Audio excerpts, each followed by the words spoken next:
Welcome to my end of February update and also answering some questions that have been asked about my infrared heating system. If you want to pause these next two slides to have a closer look at how we've set out our infrared heating throughout the home.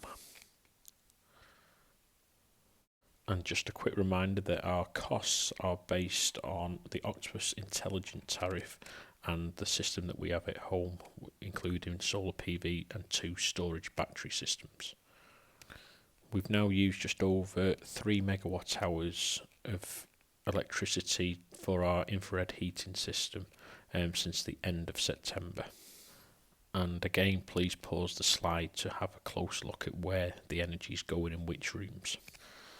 Those 3,011 kilowatt hours have cost us £431.37, and that's based on our average cost per kilowatt hour each day and how many kilowatt hours we've used in the infrared heating system. How long does it take to heat up the home? Well, I can't really answer that because I do keep the temperatures at a constant on-off temperature inside each room. And also there's a lot of variables like the size of the heater compared with the size of the room, and then the heat losses, etc, etc, etc. So it's a very difficult question to put an answer onto. Question 2 also overlaps with question 1 as well. When you're directly in front of an on infrared heater, you do feel the rays off the heater very quickly.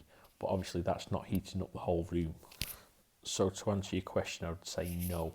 A wet heating system isn't comparable to a infrared heating system.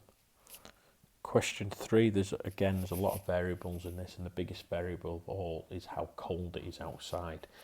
Your house naturally loses heat, so if you lose more heat when it's cold, if the differential between inside and outside is higher, you lose more heat, so it takes longer to heat back up again.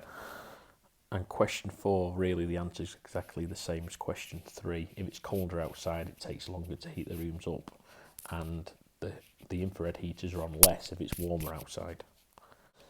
Yes, I do use thermostats to control my heaters, but you could use motion sensors, and as long as you can be right in front of the panels, a motion sensor would work quite well.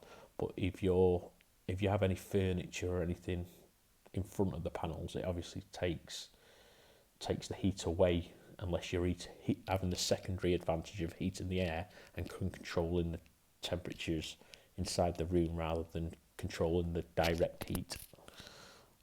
All my panels are wall mounted, so I don't really have a preference, but what I would say, if they were on the ceiling, you probably would get a warm head if you were sat right underneath them, but you would get a better spread of heat because you haven't got the furniture blocking the rays.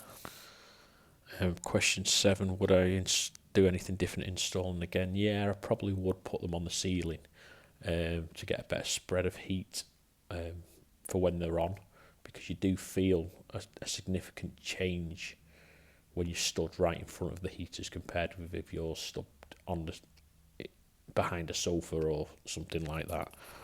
But I am still on the experiment stage, and to be honest with you, the extra cost of installing them on the ceiling would probably put me off. To answer the next question, I have done a quick bar chart showing how many kilowatt hours we've used on a month by month basis. It's still in very rough form at the moment, but I hope this gives you an idea. The figures on each month are kilowatt hours.